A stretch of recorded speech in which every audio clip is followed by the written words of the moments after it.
কই গো, বলি অনেক বেলা হয়ে গেছে, আজ কি ব্যবসা বাণিজ্য সব বন্ধ? আর একটু গিন্নি, এই তো উঠে পড়বো। আর একটু বলতে বলতে তো সেই ভোর থেকে এত বেলা হয়ে গেল। এখন যদি আর একটু বলো তাহলে তো বেলা গড়িয়ে দুপুর হয়ে যাবে। আসলে এই যে ঠান্ডার মধ্যে কি ঘুম থেকে বিছানা ছেড়ে উঠতে মন চায় বলো গিন্নি? এ তো কে বলেছে উঠতে? থাকো না শুয়ে, শুয়ে শুয়ে স্বপ্ন দেখতে থাকো। আমি চললাম। কোথায় যাও গিন্নি? আরে শোনো শোনো।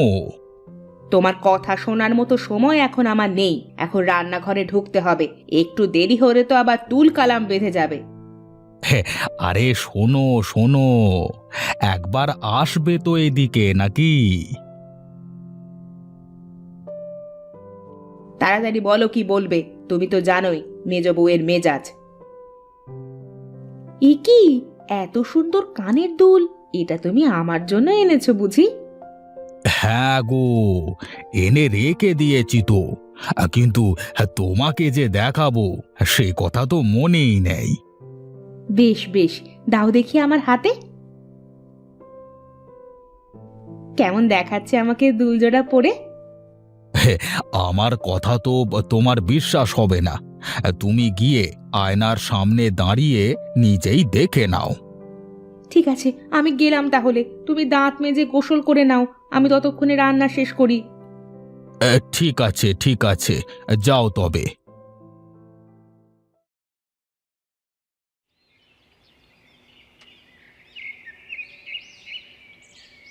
তুমি এখানে দাঁড়িয়ে আছো, আর আমি সেই কখন থেকে তোমাকে বাড়ির ভিতর খুঁজছি। তা খোঁজবার কারণটা কি বল দেখি?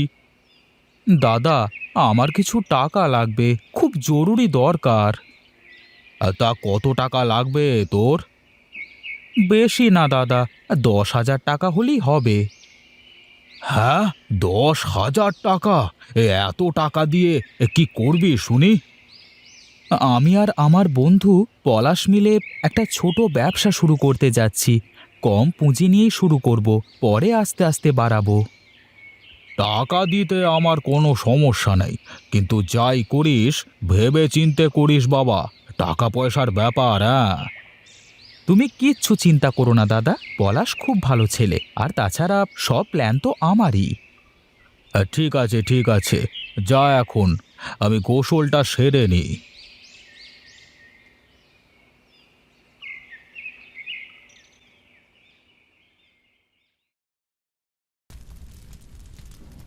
তোমার কানের দুলটা তো বেশ সুন্দর দিদি, কবে নিলে? তো দাদা এনেছে এটা কাল রাতে। সুন্দর না বল? হ্যাঁ হ্যাঁ, অনেক সুন্দর, দেখে তো মনে হচ্ছে সোনার দুল। না না, সোনার দুল হবে কেন? সোনার দুল হলে তোর দাদা আমাকে বলতে না? দেখে তো সোনারই মনে হচ্ছে, তুমি ভালো করে দাদার কাছে শুনে দেখো। আচ্ছা, সে দেখা যাবে, তার আগে তুই বল তো দেখি আমাকে কেমন লাগছে দুল পরে।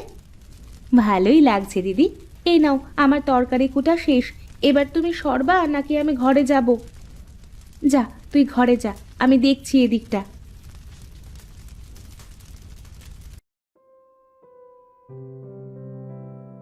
কি গো, রান্না বান্না কত দূর?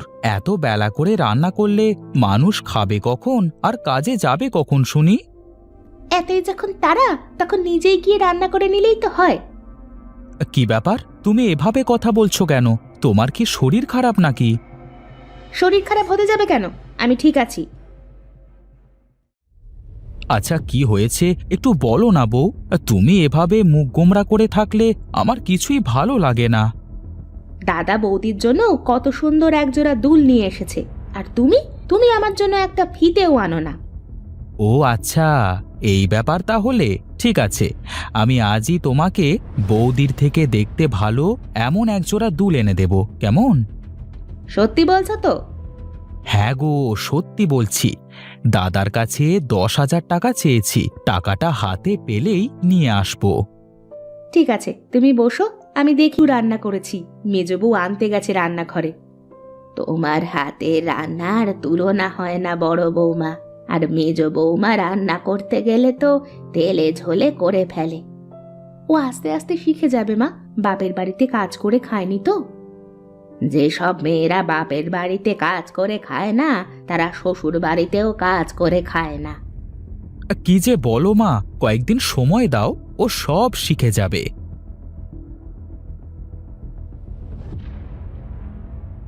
ওহ কি গরম, ধরে এখানে আনতে আমার হাতই পুড়ে গেছে। কিছু একটা দিয়ে ভালো করে ধরে আনলেই তো এরকম আর হতো না। কই দেখি হাত পুড়ে গেছে নাকি। না, ওই আঁচলে। কিরে মেজো, ওখানে বসে বসে কি করিস?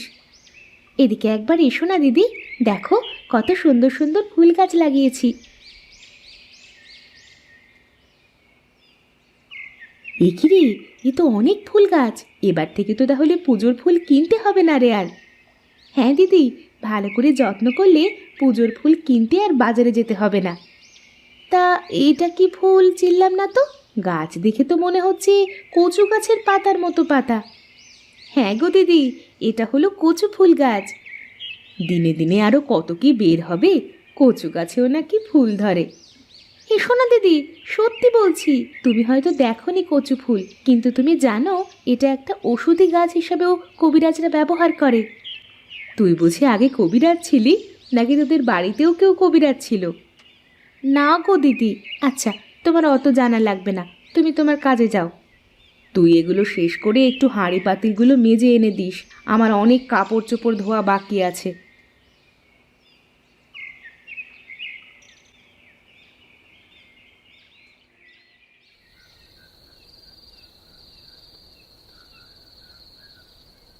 মায়ের অবস্থা তো আস্তে আস্তে আরো খারাপ হতে যাচ্ছে। এক কাজ কর সুনীল, তুই গিয়ে কবিরাজ মশাইকে ডেকে আন তাড়াতাড়ি। এত রাতে গিয়ে কি কবিরাজকে চেতন পাবো? আর তাছাড়া যেতে হবে তো অনেক দূর। হ্যাঁ দাদা, এত রাতে একা একা ও কি করে যাবে? তারপর দিনকাল তো ভালো না। এটাই ভালো হবে, তুমি আর সুনীল গিয়ে কবিরাজ মশাইকে ডেকে আনো, আমরা দু বোন ততক্ষণে মায়ের খেয়াল রাখছি। ঠিক আছে ঠিক আছে, তোমরা সবাই মিলে বসো, হ্যাঁ আমি গিয়ে দেখি। এক কাজ করি দাদা, ওরা দুজন মায়ের কাছে থাকুক, আমরা দুই ভাই মিলে ঘুরে আসি।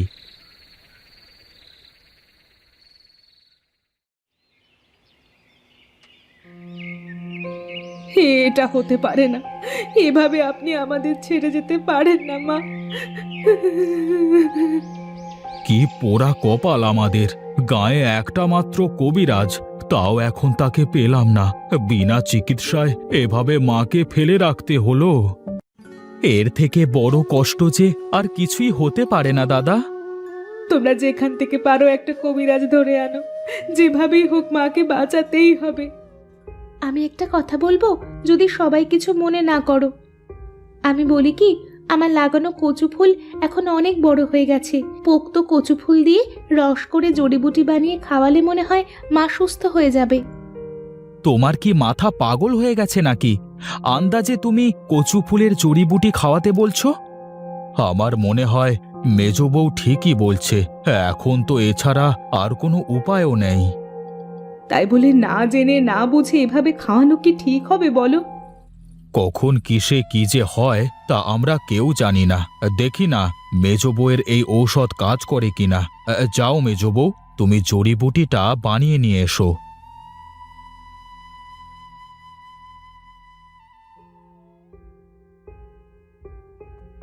দেখো তো গিন্নি, মায়ের কোনো পরিবর্তন দেখতে পাও কিনা? না গো, কোনো পরিবর্তনই তো দেখতে পাচ্ছি না। এভাবে কিছু সময় যাক, তোমরা দু ভাই এক কাজ করো, যাও গিয়ে দেখো কবিরাজ এসেছে কিনা। তুই একটু মায়ের কাছে বস মেজো, আমি একটু আসতেছি।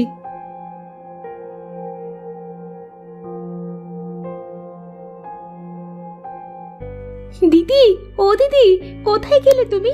একবার এদিকে এসো, দেখো মা চোখ খুলেছে। দেখো দিদি, মা চোখ খুলেছে, আর কোনো ভয় নেই। তোর জড়িবুটিতে কাজ করেছে রে ছোট, আমি তোকে আরো কত কথা বলেছি ওই কচু গাছের জন্য। ছাড়ো তো ওসব কথা এখন।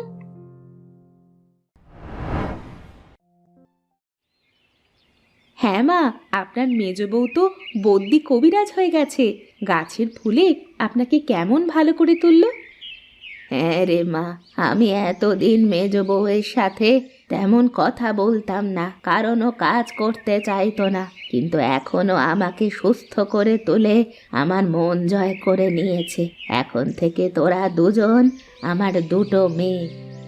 তা না হয় হলো, কিন্তু মা আপনি আগে বলেন তো আপনার অত গহনা দিয়ে আপনি কি করবেন?